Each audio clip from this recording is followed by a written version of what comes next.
Hello viewers, இன்றைக்கி ஓம்ங்கிற படிப்பில் கடவுள் இருக்கிறாரா இல்லையா அப்படிங்கிறத நான் இதுக்கு முன்னால் 2 வீடியோ போட்டிருந்தேன். இது 3வது வீடியோ. இந்த வீடியோவாவது நாம் என்ன செய்யலாம் அப்படின்னா, கடவுள் இருக்கிறாரா இல்லையா, சயின்டிஃபிக் ரிசல்ட் தான் உண்மையா அப்படிங்கிறத நம்ம இந்த வீடியோவில் நம்ம பார்க்க போகிறோம். சரி, இயேசு அப்போலோ போ சாத்தானே அப்படின்னு சொல்லியிருக்காங்க. யார்? சாத்தானை பார்த்து, பிசாசை பார்த்து. அப்போது இயேசு சிலுவையில் அறையும் போது ஏன் அப்போலோ போ சாத்தானேன்னு சொல்லலை? காரணம் என்ன அப்படின்னா, தீர்ப்பு அப்படின்னு ஒரு விஷயம், அது நல்லதுக்காக தீர்ப்பு கொடுக்குறாங்க இல்லை கெட்டதுக்காக தீர்ப்பு கொடுத்தாலும் மக்களால் கொடுக்கப்பட்ட தீர்ப்பு தான் என்ன செஞ்சுருக்காங்க அப்படின்னா, அந்த காலத்தில் இருந்து இந்த காலம் வரையும் கடவுள் என்ன செஞ்சு கொடுத்துருக்குறாங்க அப்படின்னு சொல்லி என்ன செஞ்சுப்பாங்க, ஏற்றுப்பாங்க. அது எதுவாக இருந்தாலும், அது மரணமாக இருந்தாலும் சரி, திருமணமாக இருந்தாலும் சரி, எல்லா விஷயங்களையும் என்ன செஞ்சுப்பாங்க, ஏற்றுப்பாங்க. அப்படி இருக்கும் பொழுது இந்த பெண் என்ன நினைக்கிறா அப்படின்னா, கடவுள் தான் இந்த மாதிரி ஒரு கிரியேட் பண்ணியிருக்கிறாங்க அப்படின்னு சொல்லிக்கிட்டு இந்த மாதிரி ஒரு சந்தேகப்பட்டது எதுக்கு? இவ்வளோ அடி உதைகள் நம்ம கற்புக்கரசியாக இருக்கும் பொழுது இவ்வளோ பிரச்சனைகள் எதுக்கு அப்படின்னு சொல்லி என்ன செஞ்சுக்கிறா அந்த பெண்ணு நினச்சிக்கிறா. இயேசுவை மாதிரி என்ன செஞ்சுக்கிறா அப்படின்னா, அதாவது ஒருவேளை நம்ம இதுக்கு முன்னால் யாரையாவது நம்ம ஒரு மகரந்த உணர்வில் பார்த்துருந்தா கூட அவன் தான் புருஷன் போல் இருக்குது, அவன் தான் கணவன் போல் இருக்குது அப்படின்னு சொல்லி இந்த மாதிரி ஒரு நிலைமைக்கு கூட என்ன செய்கிறா, மன சஞ்சலத்துக்கு ஆகிறா. மனோபாவத்தை என்ன செஞ்சிட்டாரு, கடவுள் உருவாக்கிட்டாரு. ஆனால் அவள் மன சஞ்சலத்தில் தான் இருக்கிறா. கற்புக்கரசியான ஒரு பெண்ணு என்ன செஞ்சிடா, அவளை கடவுள் என்ன செய்கிறாரு அப்படின்னா, அவளை ரொம்ப என்ன செய்கிறா, சோதனைக்கு உட்படுத்துகிறாரு. இந்த பெண்ணு என்ன நினைக்கிறா அப்படின்னா, அப்படியே என்ன செஞ்சுக்கிறா, அவனை அந்த காதல் அப்படிங்கிற ஏற்கனவே எக்ஸ் அட்ராக்ஷன் சொன்னேனே, இந்த பையனை என்ன செஞ்சுக்கிறா நினச்சி பார்க்குறா. ஒருவேளை பாதுகாப்பான கலாச்சாரம் அவனுக்கு ஒருவேளை 2 குழந்தை, அதாவது மனைவிங்கிறது ஒரு விஷயம் இருந்திருக்கலாம், குழந்தைகள்ங்கிறது ஒரு விஷயம் இருந்திருக்கலாம். இப்படியெல்லாம் நிறைய என்ன செஞ்சுக்கலாம், நிறைய திங்க் பண்ணிக்கிட்டு என்ன செய்கிறா அப்படின்னா, நாம் அந்த எக்ஸ் அட்ராக்ஷனை நினைப்பது ரொம்ப ரொம்ப தவறான ஒரு விஷயம். ஒருவேளை நம்ம ஒருவேளை நம்மளுடைய கணவனால் கைவிடப்பட்டு நம்ம இன்னொரு நபரை எக்ஸ் அட்ராக்ஷன் பேசிகிட்டு இருந்தோன்னா, நாம் என்ன செஞ்சுருவோம், அவங்களுடைய மனைவியும் குழந்தைகளும் என்ன செய்வாங்க, பாதிக்கப்படுவாங்க அப்படின்னு சொல்லி பல விஷயங்களை எண்ணிக்கொண்டிட்டு இருக்கா. அவள் வேலை பார்க்கக்கூடிய ஒரு இடம் என்ன அப்படின்னா, அதாவது குழந்தைகள் காப்பகம் மாதிரி. இந்த குழந்தைகளை என்ன செய்கிறாங்க அப்படின்னா, அவங்க என்ன செய்கிறாங்க, ஒரு பாதிக்கப்பட்ட, அதாவது இந்த சமுதாயத்தில் ஒரு சீர்திருத்த பள்ளி மாதிரி அந்த இடத்துல தான் அவள் என்ன செய்கிறா, வேலை பார்க்குறா. அப்படி வேலை பார்த்துக்கிட்டு இருக்கக்கூடிய அந்த பெண்மணி என்ன செய்கிறா அப்படின்னா, தன்னுடைய கணவனை என்ன செய்யணும், மறக்க வேண்டும், தன் காதல் கணவனை மறக்க வேண்டும். அப்போது தான் நாம் என்ன செய்யணும், ஒரு நல்ல நிலைமைக்கு வருவோம். காரணம் என்ன, எப்பவும் டார்ச்சர், எப்பவும் ஏச்சி, எப்பவும் சாப்பாடு போட கிடையாது, எப்பவும் என்ன செய்கிறது, சீரகம் கூட ஒழுங்காக வாங்கி போடுறது கிடையாது, ரேஷன் சாப்பாடு தான், இந்த மாதிரியெல்லாம் ரொம்ப கொடுமையான ஒரு வாழ்க்கைன்னு அந்த நபரையும் என்ன செய்ய மறந்து தான் ஆக வேண்டியன்னு ஒரு இடத்துல சந்தோஷமாக அப்படி உட்கார்ந்துட்டு இருக்கா. திடீர்ந்தால ஒரு நாள் என்ன நடக்குது அப்படின்னா, அவளுடைய ரிவீல்டு நாலேஜ் என்ன சொல்லுது அப்படின்னா, அந்த நபருக்கு இன்னும் உள் மனசு என்ன செய்யுது, பேசுது. ஏற்கனவே அவளுக்கு பல என்ன செய்யுது, பல கனவுகள் கண்டதும் உண்மையாகவே என்ன செய்யறா, அன்றைக்கி ஃபுல்லாக நடக்கக்கூடிய ஒரு விஷயத்தையும் அவள் என்ன செய்கிறா, சொல்கிறா. இப்படி ஒரு பெண்மணியாக இருக்கும் பொழுது இவள் என்ன செய்கிறா அப்படின்னா, உள்ளார்ந்த உணர்வுன்னு சொல்லுவாங்க, அதாவது இன்ட்யூஷன் ஆஃப் பவர். அதாவது அந்த பவர் என்ன சொல்லுது அப்படின்னா, அந்த எக்ஸ் அட்ராக்ஷன் பையனுக்கு இன்னும் திருமணம் ஆகவில்லை அப்படின்னு சொல்லி மனம் என்ன செய்கிறது, அதாவது ஒரு தூண்டுதல் சக்தியை கொடுத்துக்கிட்டே இருக்குது. இந்த பெண் என்ன நினைக்கிறா அப்படின்னா, ஒருவேளை மகரந்த சேர்க்கையாக இருந்திருக்குமோ, இதுக்கு முன்னால் நாம் ஒரு நபர் அப்படின்னுங்கும்போது நம்மளுக்கு பிடிக்கும், ஆனால் அதே சமயத்தில் அவரை வெறுக்கிற மாதிரி நாம் நடந்துக்கிட்டோம், வெறுக்கிற மாதிரி அவருக்கு முகப்பொருவு இருக்குதுன்னு சொல்லி நம்ம ஃப்ரெண்டுகிட்ட சொல்லி விட்டுட்டோம். அதுவும் 7th படிக்கும்போது நம்ம சொல்லிவிட்டோமே, ஆனால் நம்மளுக்கு ஒருவேளை நம்ம மனசுக்கு பிடிச்சனால தான் இந்த ஒரு மகரந்த சேர்க்கையாக இருக்குமோ அப்படின்னு சொல்லி இந்த பெண் என்ன செய்ய, மனோபாவத்துக்கு உள்ளாக்கிட்டா. மனோபாவத்துக்கு உள்ளாகின உடனே தன்னுடைய புருஷன் இவன் தான் போல் இருக்குது, அதாவது நம்மளுடைய சாமின்னு சொல்லும்போது, அதாவது மக்கள் என்ன செய்கிறாங்க அப்படின்னா, அவனையே என்ன செஞ்சுறாங்க, அதாவது காதல் கணவனையே நல்லவனாக என்ன செய்கிறாங்க, சொல்லிக்கிட்டே இருக்கிறாங்க. இந்த பெண்ணை என்ன செய்கிறாங்க சொல்லிக்கிட்டு என்ன செய்கிறாங்க, இந்த பெண்ணை தேய்ன்னு வச்சு என்ன செஞ்சுறாங்க, அசிங்கப்படுத்திக்கிட்டே இருக்கிறாங்க.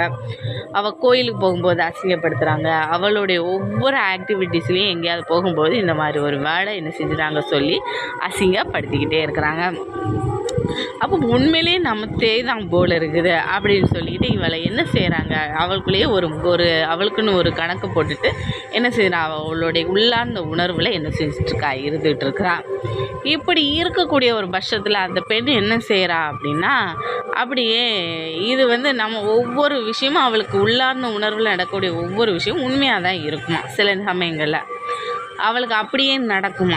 அப்போ இது உண்மையானா பொய்யா அப்படின்னு சொல்லிட்டு நம்ம என்ன செஞ்சுக்கலாம், நம்ம எந்த ஊர்லேருந்து நம்ம இருந்தோமோ அந்த இடத்துல அந்த இடத்துக்கு போய் அந்த நபருக்கு திருமணம் ஆகிட்டா எல்லாத்தையும் பார்த்துக்கிட்டு அவங்க குழந்தைகளுக்கு ஸ்வீட்லாம் வாங்கி கொடுத்துட்டு அவங்க மனைவியெல்லாம் பார்த்துக்கிட்டு ஜஸ்ட் ஃபார் ஒரு ஃப்ரெண்டாகவே நம்ம என்ன செஞ்சுக்கலாம், இப்படி உள்ளார்ந்த உணர்வை நம்ம என்ன செஞ்சுட்டு இருக்கேன்னா நம்ம சொல்லிக்கிட்டு நம்ம யோசிக்கிட்டு இருக்கேன்னா நாம் நேரடியாகவே நம்ம போய் செஞ்சு பார்த்துடலாம் அப்படின்னு. அப்போ பார்த்தா செல்ஃபோன் சமயமாக அப்போது இந்த பெண்ணுக்கும் என்ன செய்கிறாங்க, அங்கே உள்ள சீர்திருத்த பள்ளியில் இருக்கக்கூடிய எல்லாத்துக்குமே செல்ஃபோன் அதிகமாக யூஸ் பண்ண தெரிஞ்சிருக்குதான். இப்படி யூஸ் பண்ண தெரிஞ்சவொடனே இந்த மேடத்துக்கு அவங்க ஒரு மேடம் தானே இப்போதைக்கு, அந்த மேடத்துக்கு என்ன செஞ்சுருக்காங்க, ஒரு செல்ஃபோன் வாங்கியிருக்காங்க. செல்ஃபோனில் என்ன செஞ்சாங்க, பிள்ளைகள் ஒவ்வொன்றையும் என்ன செஞ்சுருக்காங்க, செல்ஃபோன் இப்படி தான் யூஸ் பண்ணணும் அப்படிங்கிற விஷயத்த சொல்லி கொடுத்துட்டே இருக்காங்க.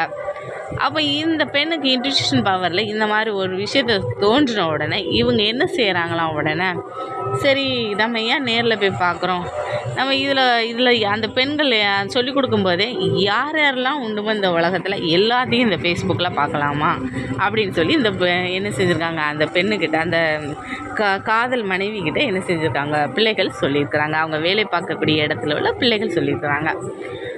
அப்போ அந்த பிள்ளைகள் இவங்க என்ன செய்கிறாங்களாம், போட்டு பார்க்குறாங்களா, இவங்களுக்கு அட்ரஸ் ஒழுங்காக தெரியலையா. அப்போ அவங்களுடைய மேலதிகாரி, அதாவது ஒரு ரீஹாபிலிட்டேஷன் மறுவாழ்வு கொடுக்கக்கூடிய ஒருத்தங்கக்கிட்ட என்ன செய்கிறாங்களா, அந்த பெண்மணி கொடுக்குறாங்களாம், ஃபோனை கொடுத்து இப்படி ஒரு அட்ரஸ்ஸு நீங்கள் போட்டு பாருங்கள், இவங்க கல்யாணம் ஆகிட்டா கல்யாணம் ஆகலையா எல்லா விஷயமும் அதில் தெரிஞ்சிருமாமே அப்படின்னு சொல்லிக்கிட்டு என்ன செய்கிறாங்க, கொடுக்குறாங்களாம். அங்கே கொடுத்து பார்த்தோன்னா அவங்க என்ன செய்கிறாங்க, அவங்களோட அப்பா பேர் என்னன்னு சொன்னோன்னே இவங்களாம் என்ன செய்கிறாங்களாம், சொல்கிறாங்களாம். சொன்ன உடனே என்ன செய்கிறாங்களாம், போட்டு பார்த்தோன்னே அந்த நபர் என்ன செய்கிறாரு, எங்கே இருக்கிறாரு அப்படின்னா கத்தாரில் இருக்கிறாராம். கத்தாரில் என்ன செய்கிற, திருமணம் ஆகாமல் எத்தனை வயசு, 36 வயசில் என்ன இருக்கிறாராம்.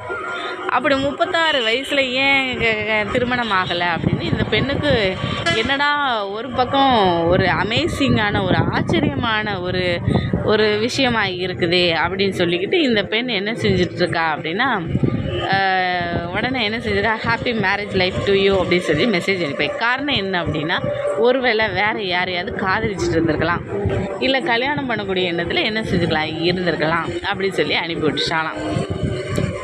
அனுப்பி விட்டானா அந்த பையன் என்ன செய்யணும், திரும்ப என்ன செய்கிறான், நைட்டுக்குள்ளே என்ன செய்கிறான் அப்படின்னா, நீ சின்ன பிள்ளையில நான் பார்த்த நான் காதலித்த ஒரு பெண்ணு தானே நீ அப்படின்னு சொல்லிக்கிட்டு அந்த பையன் என்ன செய்கிறான், நான் கேட்குறானா, ஆமாம் நான் இப்படி இந்த மாதிரி எனக்கு டைவர்ஸ் ஆகிட்டு இப்படி என்னை கைவிட்டுறாங்க அப்படின்னு சொல்லி இந்த பெண் என்ன செய்கிறாளாம், சந்தோஷத்தில் சொல்கிறாளாம். அப்போ இந்த பையன் என்ன சொல்கிறானா, எனக்கு இந்த மாதிரி எனக்கு தோணுச்சு, நான் பாஸ்டிங் இருப்பேன் சிவனுக்கு, எனக்கு ஒரு பெண்ணுக்கு வாழ்க்கை கொடுக்கணும் அப்படின்னு சொல்லி என்கிட்ட உள் மனசு சொல்லிக்கிட்டே இருந்தது. நான் கூட அப்படி தான் நினச்சிட்டு இருந்தேன், ஒரு பெண்ணுக்கு நான் வாழ்க்கை கொடுக்குறேன் அப்படின்னு சொல்லி நான் நினச்சிட்டு இருந்தேன் அப்படின்னு சொல்லிக்கிட்டு இந்த நபர் என்ன செய்கிறாராம், பேச ஆரம்பித்து ஃபோனில் என்ன செய்கிறாங்க, முதல்ல என்ன செய்கிறாங்களாம், அவருடைய குரலை சின்ன வயசில் கேட்காம பார்க்க தான் செஞ்சுருந்தாங்களாம்.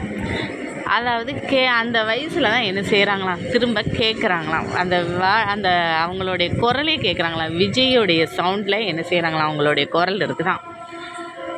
அப்படி இருக்கும்போது என்ன செய்கிறாங்க அப்படின்னா, அவங்களுக்குள்ள என்ன செய்கிறாங்க, நல்லா பேசுகிறாங்க, இவங்களுடைய மனக்கவலைகள் அவ்வளோத்தையும் என்ன செய்கிறாங்க, கொட்டி தீர்க்குறாங்க. அவங்களுக்கும் பல மனக்கவலைகள், கடன் பிரச்சனைகள், அவங்களுடைய அண்ணனுக்கு குழந்தை பாக்கியம் இல்லாதது, குழந்தை கிடைக்காம இருக்குது, இந்த மாதிரியெல்லாம் சொல்கிறாங்களா. அப்போ இவங்களுடைய வாக்கில் என்ன சொன்னாங்களாம் அப்படின்னா, உங்களுக்கு அண்ணனுக்கு கண்டிப்பாக குழந்தை கிடைக்கும் அப்படின்னு சொல்லி சொன்னாங்களாம். அவங்களுடைய வாக்கில் என்ன சொன்னாங்களாம் அப்படின்னா, நான் என்ன செய்யணும், ஒரு பெண்ணுக்கு வாழ்க்கை கொடுக்கணும், வாழ்க்கை இழந்த ஒரு பெண்ணுக்கு ஒரு வாழ்க்கை கொடுக்கணும் அப்படின்னு சொல்லி இந்த பெண்ணை என்ன சொல்லிகிட்டே இருந்திருக்காங்க.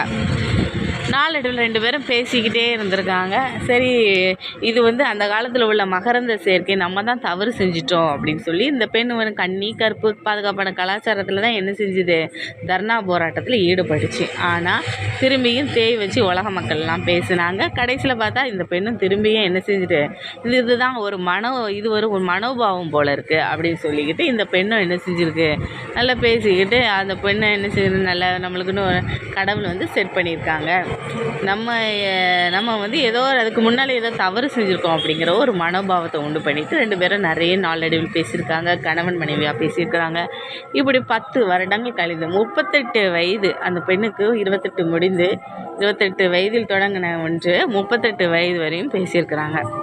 பேசி கத்தாரில் இருந்து என்ன செஞ்சுருக்காரு, அந்த நபர் வந்திருக்கிறாரு. வந்து என்ன செஞ்சுருக்கிறாரு, இன்னொரு பெண்ணை திருமணம் செய்து என்ன செய்கிறாங்க, அவங்க வீட்டார் வைத்திருக்கிறாங்க. இவரும் ஓகே சொல்லி இவரும் என்ன செஞ்சுட்டாரு, திருமணம் செய்து கொண்டார். சரி வியூவர்ஸ், நாம் இப்போ என்ன அப்படின்னா, நம்ம இந்த வீடியோவை நீங்கள் ஸ்கிப் பண்ணாமல் பாருங்கள். நீங்கள் அடுத்த வீடியோவில் இதனுடைய தொடர்ச்சி என்ன செய்ய இருக்கும், இதில் கற்புங்கிற ஒரு கவசம் எப்படி அந்த பெண்ணுக்கு கிடைக்குது அப்படிங்கிறத நாம் இந்த வீடியோவில் பார்ப்போம். உலக மக்கள் தேய் வச்சு பேசுனாங்க. மக்களுடைய எல்லாத்தையும் விரட்டுற மாதிரி கற்புங்கிற ஒரு கவசம் எப்படி கிடைக்குதுன்னு இந்த வீடியோவில் நம்ம தொடர்ச்சியாக நீங்கள் பார்க்கும்போது தான் தெரியும்.